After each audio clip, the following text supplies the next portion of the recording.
Hello everyone, welcome to DChem channel, and today we will discuss the structure of atom. 11th chemistry, structure of atom. હવે last લેક્ચરનું થોડું revision કરી લઈએ. Last લેક્ચરમાં આપણે Discovery of electron કરી હતી. Discovery of electron જે Thomson ભાઈએ કેથોડ રે ટ્યુબ હતી એમાં બે ઇલેક્ટ્રોડ મૂક્યા હતા. એમાં ઊંચું વોલ્ટેજ આપ્યું હતું કેથોડથી એનોડ તરફ. વન ટાઈપ ઓફ વિકિરણ જતા હતા જેને નામ આપ્યું હતું કેથોડ કિરણો. બરાબર. ફર્ધર એક્સપેરિમેન્ટ કરીને ફાઇન્ડ આઉટ થયું કે આ કેથોડ કિરણો નેગેટિવ ચાર્જ ધરાવતા છે અને તેના પરથી આપણે ઇલેક્ટ્રોનની ડિસ્કવરી એટલે કે નેગેટિવ ચાર્જ ધરાવતા ઇલેક્ટ્રોન ફાઇન્ડ આઉટ થયા અને ઇલેક્ટ્રોનની ડિસ્કવરી થઈ. બરાબર. ઇલેક્ટ્રોનની શોધ થઈ. ત્યાર પછી એક પ્રેક્ટિકલ કર્યો હતો. એમાં વિદ્યુત ક્ષેત્ર અને ચુંબકીય ક્ષેત્ર બે લાગુ પાડ્યા હતા. વિદ્યુત ક્ષેત્ર અને ચુંબકીય ક્ષેત્ર લાગુ પડતા એમાં આપણને એટલે કે જે થોમ્સન ભાઈએ ફાઇન્ડ આઉટ કર્યું હતું. શું ફાઇન્ડ આઉટ કર્યું હતું કે E/m એટલે કે ઇલેક્ટ્રોનનો ચાર્જ ડિવાઈડ બાય એનું દળનો રેશિયો ફાઇન્ડ આઉટ કર્યો હતો. તો એ ભાઈ નિષ્ફળ ગયા હતા ઇલેક્ટ્રોનનું દળ શોધવામાં અને ઇલેક્ટ્રોનનો ચાર્જ શોધવામાં. તો એના પછી આપણા ભાઈ મોલેકન ભાઈ આવ્યા. મોલેકન નામના સાયન્ટિસ્ટ આવ્યા હતા. તો મોલેકન ભાઈએ ઓઇલ ડ્રોપ મેથડથી ઇલેક્ટ્રોનનો ચાર્જ ફાઇન્ડ આઉટ કર્યો હતો. એટલે કે એના પર વિદ્યુત ભાર કેટલો છે. બરાબર. તો એના પર ઇલેક્ટ્રોનનો ચાર્જ કેટલો છે તે અને ઇલેક્ટ્રોન પરનો વિદ્યુત ભાર ફાઇન્ડ આઉટ કર્યો હતો. બરાબર. અને ઇલેક્ટ્રોનનું દળ. આ ત્રણ વસ્તુ ફાઇન્ડ આઉટ કરી હતી. કેમ કે આ ડિસ્કસ એટલા માટે કર્યું છે કેમ કે આપણે કોષ્ટક બનાવવાનું છે. ઇલેક્ટ્રોન, પ્રોટોન અને ન્યુટ્રોન ત્રણનો દળ, ચાર્જ, એનું માસ AMUમાં એ બધું ડિસ્કસ કરવાનું છે. એટલા માટે કહું છું. ત્યાર પછી બીજો પ્રેક્ટિકલ સેમ ટુ સેમ જે થોમ્સન ભાઈ ઇલેક્ટ્રોનની શોધ કોને કરી? જે થોમ્સન. જે થોમ્સન ભાઈએ શેની શોધ કરી? ઇલેક્ટ્રોનની શોધ કરી. ત્યાર પછી બીજા ભાઈ આવ્યા હતા આપણા ગોલ્ડસ્ટીન. ગોલ્ડસ્ટીન આ ભાઈએ પ્રોટોનની શોધ કરી હતી. ડિસ્કવરી ઓફ પ્રોટોન જે આપણે લેક્ચરમાં આગલા લેક્ચરોમાં ડિસ્કસ કર્યું હતું કે પ્રોટોનની શોધ કઈ રીતે થઈ. તો સેમ ટુ સેમ કેથોડ રે ટ્યુબ લીધી હતી એવી લીધી હતી ટ્યુબ. બરાબર. એમાં વાતાવરણ શૂન્યાવકાશ કર્યું હતું. પરંતુ આ ભાઈએ એમાં વાયુ જે ભર્યો તે હાઇડ્રોજન વાયુ ભર્યો હતો. બરાબર. અને બે ઇલેક્ટ્રોન લીધા હતા. એકમાં એલ્યુમિનિયમ લીધું હતું જેને આ ભાઈએ કેથોડ કીધું અને આ બાજુ બીજું Fe લીધું તેને કીધું હતું એનોડ. બરાબર. તો એલ્યુમિનિયમ લીધું એને એનોડ કીધું હતું અને Fe આયન લીધું તેને કેથોડ કીધું હતું. એ રીતનું હતું. ઉલટું કરી દીધું હતું આ ભાઈએ. અને એમને વન ટાઈપ ઓફ વિકિરણ ફાઇન્ડ આઉટ થયા. એનું નામ પહેલા એમને એનોડમાંથી નીકળતા હતા એટલા માટે એનોડ કિરણો નામ આપ્યું. પરંતુ ખરેખરમાં એનોડ કિરણો નહોતા. એ હતા કયા કિરણો? કેનાલ કિરણો. અને કેનાલ કિરણોનો ચાર્જ ઇલેક્ટ્રોન કરતા તદ્દન વિરુદ્ધ પ્રકારનો જ હતો. તો ડિસ્કવરી ઓફ પ્રોટોન એટલે કે પ્રોટોનનો ચાર્જ કયો છે? પોઝિટિવ. ઇલેક્ટ્રોનનો ચાર્જ કયો છે? નેગેટિવ. બરાબર. ત્યાર પછી આપણા ચેડવિક ભાઈ આયા. ચેડવિક ભાઈએ પણ એલું આપણે કેન્સરથી બચવા એટલે કે આલ્ફા, બીટા અને ગામા કિરણો રેડિયો એક્ટિવ તત્વમાંથી ઉત્પન્ન થતા હતા. એનાથી પ્રોટેક્શન માટે એક પ્લેટ મૂકી હતી બેરેલિયમની પ્લેટ. બેરેલિયમની પ્લેટ પર જ્યારે પણ આલ્ફા કિરણોનો મારો થાય તો વન ટાઈપ ઓફ કણ ઉત્પન્ન થતા હતા. એના પર કોઈ પણ પ્રકારનો ચાર્જ નહોતો. પરંતુ એનું દળ પ્રોટોનના દળ જેટલું જ હતું. અને એની ડિસ્કવરી થઈ. ચેડવિક ભાઈએ ડિસ્કવરી કરી કોની? ન્યુટ્રોનની. કોની કરી? ન્યુટ્રોનની ડિસ્કવરી કરી. અને આનો ચાર્જ કેટલો હતો? 0. જો જે થોમ્સને કોની શોધ કરી? ઇલેક્ટ્રોનની શોધ, પ્રોટોનની શોધ ગોલ્ડસ્ટીન અને ચેડવિક નામના સાયન્ટિસ્ટે કરી ન્યુટ્રોનની શોધ. હવે ત્યાર પછીની વાત આવે કે આપણે ચેપ્ટર જોઈએ છે સ્ટ્રક્ચર ઓફ એટમ. એટમની શરૂઆતની સ્ટોરી તો આપણને ખબર જ છે. બરાબર. તો ડાલ્ટન ભાઈના નામે એટમની શોધ થઈ છે. તો ડાલ્ટન ભાઈએ એવું તારણ પણ કાઢ્યું હતું કે આ પરમાણુ જે છે સ્ટ્રક્ચર ઓફ એટમ એટલે કે આ એટમ છે એ નાના નાના અપરમાણ્વીય કણોનો બનેલો છે અને આ અપરમાણ્વીય કણ એટલે કે પ્રોટોન ઇલેક્ટ્રોન અને ન્યુટ્રોનનો બનેલો છે. શેનો? પ્રોટોન ઇલેક્ટ્રોન અને ન્યુટ્રોનનો બનેલો છે. એટલે કે આમાં સ્પેશિયલ પ્રકારની ગોઠવણી હશે પ્રોટોનની, એટલે કે કોઈ પણ પરમાણુ લેવામાં આવે તો પ્રોટોનનું સ્થાન નિશ્ચિત હોય, ન્યુટ્રોનનું સ્થાન પણ જગ્યા ફિક્સ જ હોય અને ઇલેક્ટ્રોનની જગ્યા પણ ફિક્સ જ હોય. એટલે કે આ પ્રોટોન ઇલેક્ટ્રોન અને ન્યુટ્રોનનો બનેલો છે. પણ તેના પહેલા આપણે એક ટેબલ જોઈ લઈએ. ટેબલ કે આપણે 3 શોધ કરી, 3 પરમાણુ જે શોધ થયા તેનું નામ એટલે કે ઇલેક્ટ્રોનની શોધ કરી હતી કોને? જે થોમ્સન ભાઈએ. બરાબર. તો ઇલેક્ટ્રોન એની સંજ્ઞા આપણે કયા વર્ષે દર્શાવીશું? ઇલેક્ટ્રોન એટલે કે અહીંયા નામ લખું છું ઇલેક્ટ્રોન. તો ઇલેક્ટ્રોનની સંજ્ઞા E વડે દર્શાવશે. શેના વડે દર્શાવશે? E વડે. હવે ઇલેક્ટ્રોનનો ચાર્જ આપણે ફાઇન્ડ આઉટ કર્યો તો નિરપેક્ષ ભાર. બુકમાં વર્ડિંગ છે નિરપેક્ષ ભાર. શેમાં? કુલમમાં. તો આનો નિરપેક્ષ ભાર હતો 1.6022 ઇન્ટુ 10⁻⁻19 કુલમ. આ ફાઇન્ડ આઉટ કર્યો હતો. ત્યાર પછી પ્રોટોનનો ભાર, પ્રોટોનને P સંજ્ઞા વડે દર્શાવીએ છીએ અને એનો ચાર્જ કેવો હતો? આ જે છે એનાથી વિરુદ્ધ, એ તો ખબર જ છે, આપણે બી ફાઇન્ડ આઉટ કર્યું હતું તે વખતે મેં ડિસ્કશન કર્યું હતું. તો 1.6022 ગુણ્યા 10⁻⁻19 કુલમ. અને ન્યુટ્રોન, તો ન્યુટ્રોન ભાઈનો ચાર્જ, ન્યુટ્રોન પર ચાર્જ કેવો છે? 0. કોઈ પણ પ્રકારનો ચાર્જ નથી. બરાબર છે. આ ધ્યાનમાં રાખજો, આ સાયન્ટિસ્ટોના નામ. બરાબર.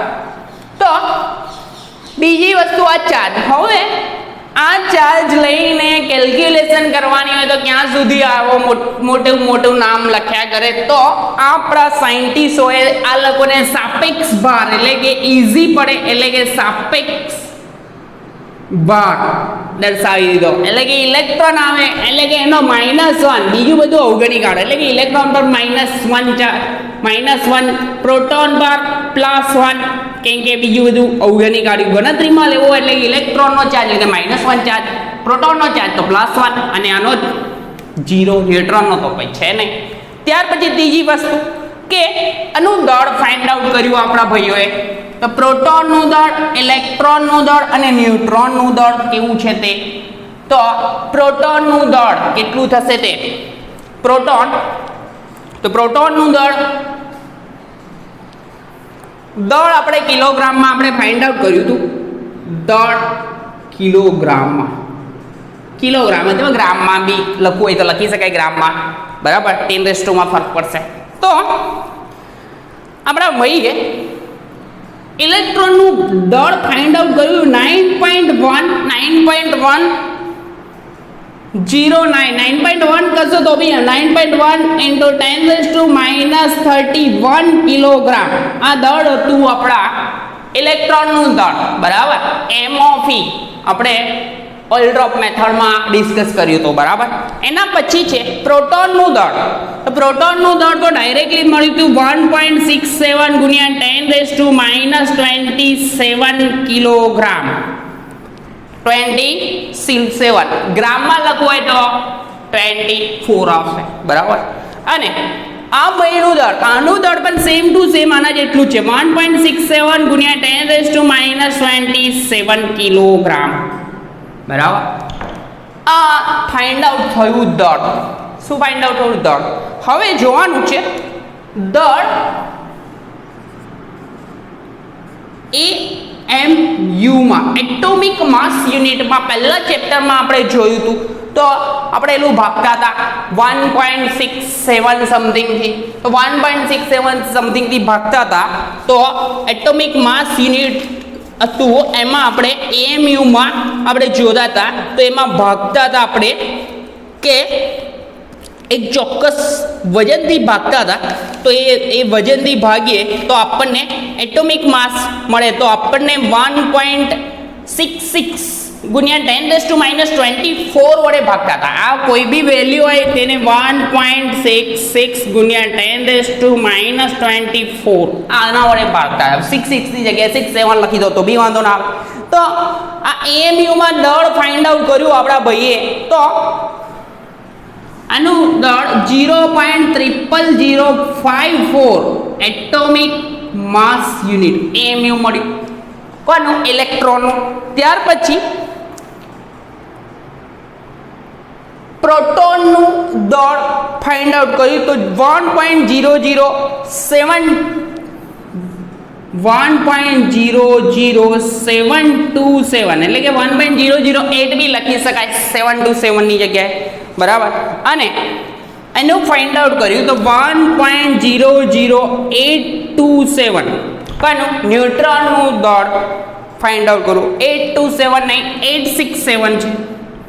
આ થયું. હવે છેલ્લું છે આશરે દળ. આશરે દળ એટલે કે આ 0.00000 એટલે કે 0 થાય. આનું દળ કેટલું થાય? 1 અને આનું થાય 1.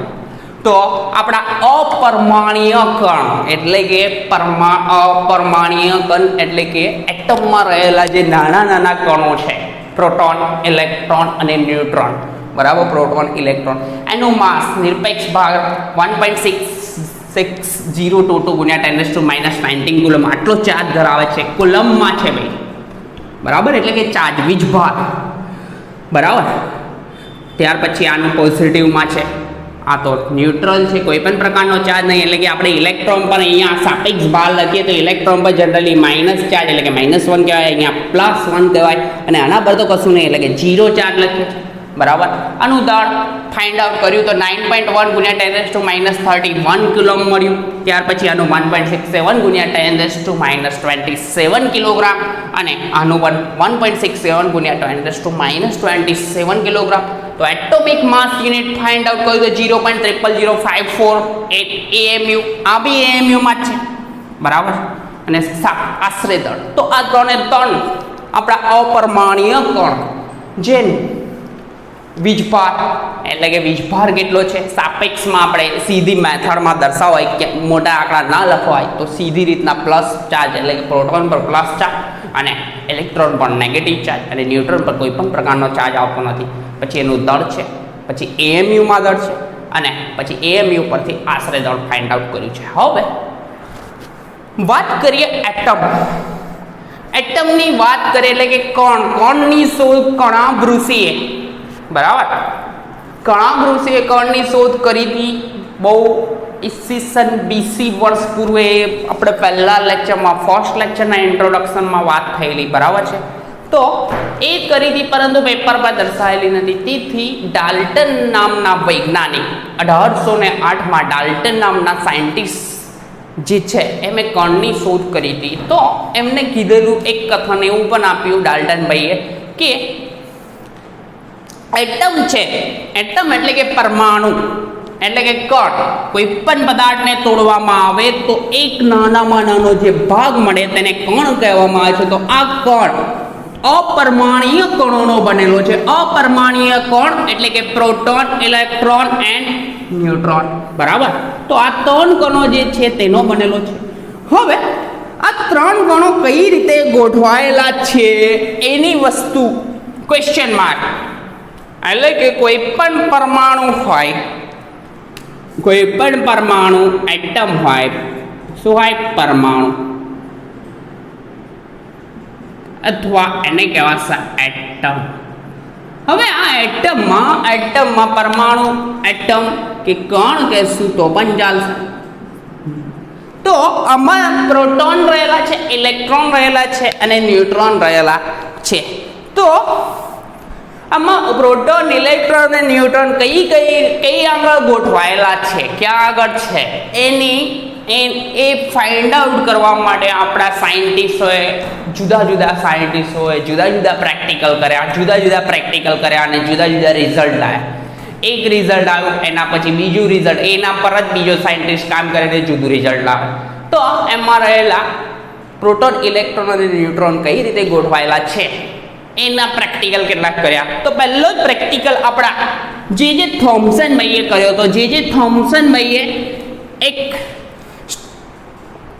પરમાણુય નમૂનો રજૂ કર્યો.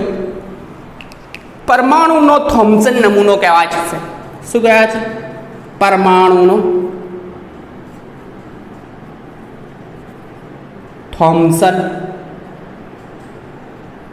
નમૂનો.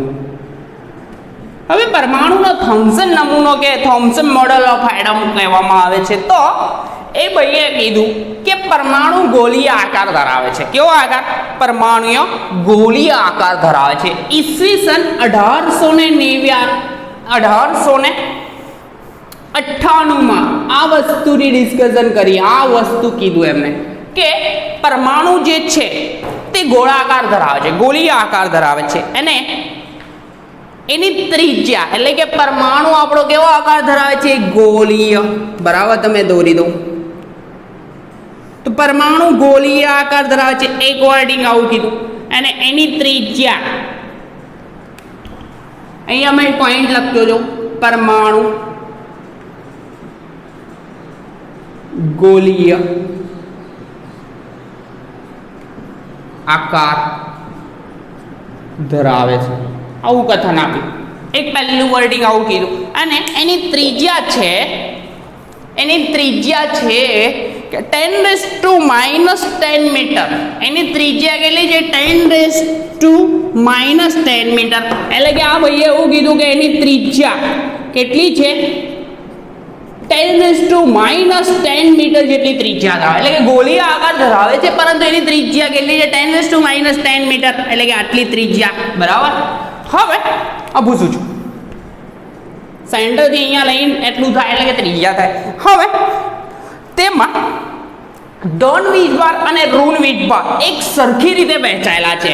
એટલે કે ધન વીજભાર અને ઋણ વીજભાર, જેટલા ધન વીજભાર અને ઋણ વીજભાર છે, એટલે કે ધન વીજભાર એન્ડ ઋણ વીજભાર સરખી રીતે વહેંચાયેલા છે. ત્રીજો પોઈન્ટ કીધો એને કે ધન વીજભાર અને ઋણ વીજભાર સરખી રીતે વહેંચાયેલા છે. એટલે કે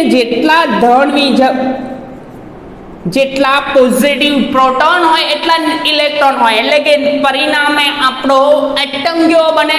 તટસ્થ બને. જેટલી સંખ્યામાં ધન વીજભાર, કેમ કે એનો ચાર્જ તો બંનેનો સેમ હતો, 1.6 વાળો, સરખી રીતે વહેંચાયેલા છે. ધન વીજભાર અને ઋણ વીજભાર કેવા? એકદમ સરખી રીતે વહેંચાયેલા છે. ત્રીજું પોઈન્ટ કીધો. અને તેમાં એવી રીતે ગોઠવાય કે સૌથી વધુ સ્થાયી સ્થિર વિદ્યુતીય રચના આપે. એટલે કે જેટલી સંખ્યામાં જેટલા પોઝિટિવ ચાર્જ ધરાવતા આપણા પ્રોટોન છે, એટલી જ સંખ્યામાં નેગેટિવ ચાર્જ ધરાવતા ઇલેક્ટ્રોન છે. તો પોઝિટિવ ચાર્જ ધરાવતા અને નેગેટિવ ચાર્જ ધરાવતા બંને સરખા છે. એટલે કે વિદ્યુતીય રીતે કેવું થશે? વિદ્યુતીય રીતે કેવું બનશે? તટસ્થ. કેવું બને? તટસ્થ. તો એમાં પ્રોટોન, જેટલી સંખ્યામાં પ્રોટોન છે એટલી જ સંખ્યામાં ઇલેક્ટ્રોન છે. એટલે કે પરિણામી ચાર્જ કેવો બને? ન્યુટ્રલ બને. એટલે કે આ એવી રીતે ગોઠવાયેલા કે સૌથી સ્થાયી રચના મળે. એટલે કે ધન વીજભાર અને સરખી રીતે વહેંચાયેલા, જેથી સૌથી સ્થાયી રચના કઈ રીતે? વિદ્યુતીય રીતે. કેમ કે વિદ્યુતીય રીતે સૌથી સ્થાયી રચના મળે. બરાબર. ત્યાર પછી આ નમૂનામાં જુદા જુદા નામો, એટલે કે આમાં ધન વીજભાર અને ઋણ વીજભાર એકદમ સરખી રીતે તો વહેંચાયેલા છે. અને વિદ્યુતીય રીતે કેવું બને? તટસ્થ બને. તો આ નમૂનાને બીજા કેટલાક નામ આપવામાં આવ્યા. આ ભાઈ આ જે છે તે તરબૂચ જેવું દેખાય છે. કેવું? તરબૂચ. તો એને વોટરમેલન નામ આપવામાં આવ્યું. શું નામ આપવામાં આવ્યું?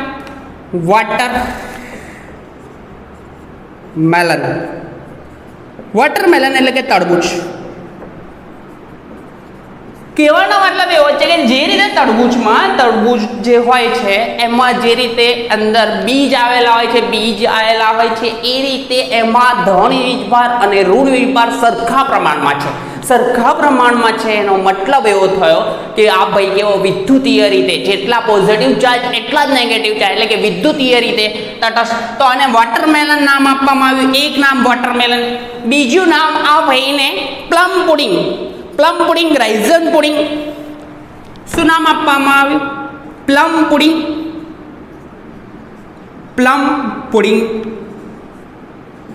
અને પ્લમ પુડિંગ કહેવામાં આવ્યું અથવા બીજું રાઇઝન પુડિંગ. કયું?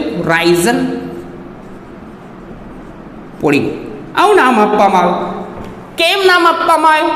કે આ નમૂનામાં પુડિંગ જે આ પ્લમ પુડિંગ એટલે કે બીજ એટલે કે આ જે છે જે રીતે વોટરમેલન એટલે કે તરબૂચમાં જે રીતે બીજ આવેલા હોય એ જ રીતે ધન વીજભાર એન્ડ ઋણ વીજભાર છે. ધન વીજભાર અને ઋણ વીજભારની સંખ્યા જેટલી સંખ્યામાં સપોઝ 15 પોઝિટિવ ચાર્જ ધરાવતા હોય તો 15 ઇલેક્ટ્રોન પણ હોય નેગેટિવ ચાર્જ ધરાવતા. 15 એકના 15 પોઝિટિવ 15 નેગેટિવ એટલે કે વિદ્યુતીય રીતે કેવું થાય? તટસ્થ એટલે કે કોઈ પણ પ્રકારનો ચાર્જ ના રહે એટલે કે એટમ છે. એટમ પર કોઈ પણ પ્રકારનો ચાર્જ હોતો નહીં. બરાબર. તો આ ભાઈ આપણા કોણ હતા? જે થોમ્સન ભાઈ જ. આ પ્રેક્ટિકલ કોને કર્યો તો? જે થોમ્સન. જે થોમ્સન ભાઈએ જ આ વસ્તુ કીધી કે પરમાણુ ગોળીય આકાર ધરાવે છે.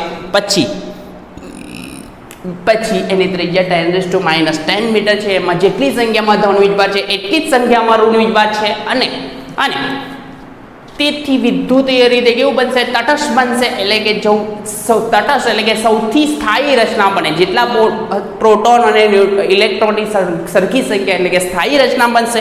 હવે જે રીતે આ પ્લમ પુડિંગ અથવા રાઇઝન પુડિંગ નામ આપવામાં આવ્યું એનું રીઝન કે જે રીતે તરબૂચમાં જે બીજ રહેલા હોય છે, બીજ એટલે કે પ્લમ રહેલા હોય છે, તો બીજ એમાં પ્રોટોન અને ઇલેક્ટ્રોન આ જ રીતે રહેલા હોય છે. અને આ નમૂનાની એક અગત્યની બાબત એ હતી કે પરમાણુનું દળ એક સરખી રીતે વહેંચાયેલું હતું. તે એક સરખી રીતે વહેંચાયેલું હતું. બરાબર. જે રીતે તરબૂચમાં જે બીજ આવે તો એક આ ભાઈ પ્રોટોન હોય તો બીજો કોણ હોય? ઇલેક્ટ્રોન. એક પ્રોટોન હોય તો બીજો કોણ હોય? ઇલેક્ટ્રોન. એટલે કે સરખી સંખ્યામાં પ્રોટોન અને ઇલેક્ટ્રોન આવેલા હોય છે અને એક સરખી રીતે એટલે કે પરમાણુ. અને આનું નામ કેમ પ્લમ પુડિંગ આપવામાં આવ્યું? પ્લમ પુડિંગ એટલે કે જે રીતે બીજ તરબૂચમાં બીજ હોય એ જ રીતે પ્લમ પુડિંગ એટલામાં તરબૂચમાં જે બીજ હોય એટલે કે બીજ હોય એ પોઝિટિવ અને નેગેટિવ ચાર્જ એકદમ સરખી રીતે આવેલા છે. એટલું લોજિક યાદ રાખજો. બરાબર. હવે આ નમૂનો પરમાણુને એકાંતર દળે તટસ્થતા સમજાવવામાં નિષ્ફળ નીવડ્યો. એટલે કે પોઝિટિવ ચાર્જ અને નેગેટિવ ચાર્જ તો હતા પણ એક રેડ લાઇટ કરવા જેવી બાબત હોય કે તટસ્થતા સમજાવવામાં નિષ્ફળ નીવડ્યો. શું નામ સમજાવવામાં? તટસ્થતા સમજાવવામાં શું ગયો? નિષ્ફળ ગયો. આ ભાઈ આ નમૂનો જે હતો તે એની તટસ્થતા સમજાવી શકતો નહોતો. તો પરિણામે આને સુસંગત ન હતો. જેથી જોસેફ થોમ્સને ભૌતિક વિજ્ઞાનમાં આપેલું એટલે કે ફિઝિક્સમાં નોબેલ પારિતોષિક આપવામાં આવ્યું હતું. એટલે કે આ જે નમૂનો હતો તો ફિઝિક્સને લઈને આપણા જે થોમ્સન ભાઈએ કર્યો હતો અને એના કારણે એમને નોબેલ પુરસ્કાર બનાર આ જે થોમ્સન ભાઈએ જે આ પ્લમ પુડિંગ અથવા ગોળીય આકાર ધરાવે છે એમાં આ ધન વીજભાર અને ઋણ વીજભાર સરખી રીતે વહેંચાયેલા છે અને તેથી વિદ્યુતીય રીતે તટસ્થ છે. એ બધું સમજાવ્યા બાદ એમને આ નમૂનોની રજૂઆત કરવા બદલ એમને નોબેલ પુરસ્કાર આપવામાં આવ્યો હતો ઈસવીસન 1906માં. શું 1906માં નોબેલ પ્રાઇઝ આપવામાં આવ્યું હતું. શાના માટે? પરમાણુનો નમૂનો રજૂ કર્યો હતો એના માટે. પરંતુ આમાં વાયુમાં વિદ્યુત વહન થવા અંગેના સિદ્ધાંત પ્રાયોગિક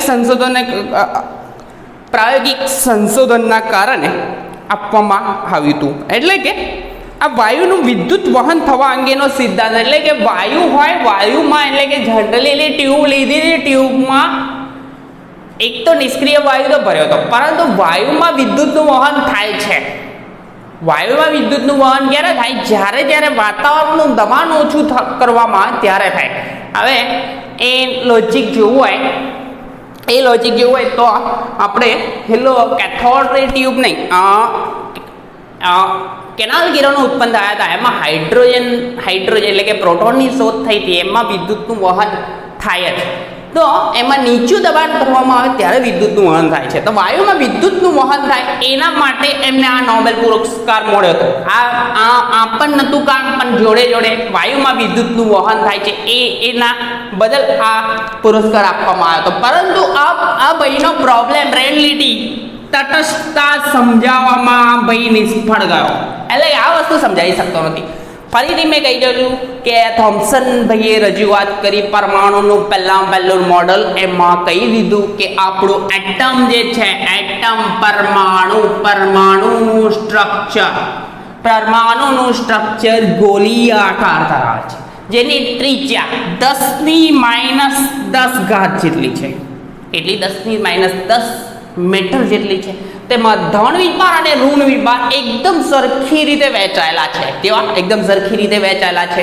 જેથી સૌથી સ્થાયી રચના પ્રાપ્ત થાય છે, એટલે કે વિદ્યુતીય રીતે પ્રાપ્ત થાય છે. કેમ કે ઇલેક્ટ્રોનનો કુલમમાં વિભાર 1.6 × 10⁻27 કુલમ છે, અને પ્રોટોનનો આગળનો તો પહેલો મેં પ્રોટોન લખ્યો એટલે પોઝિટિવમાં લખું, અને આ ઇલેક્ટ્રોનનો પણ કેટલો -1.6 × 10⁻27 કુલમ. તો બંનેનો વિભાર કેવો છે? લગભગ એકદમ સરખો જ છે. એકનો પોઝિટિવ, એકનો નેગેટિવ.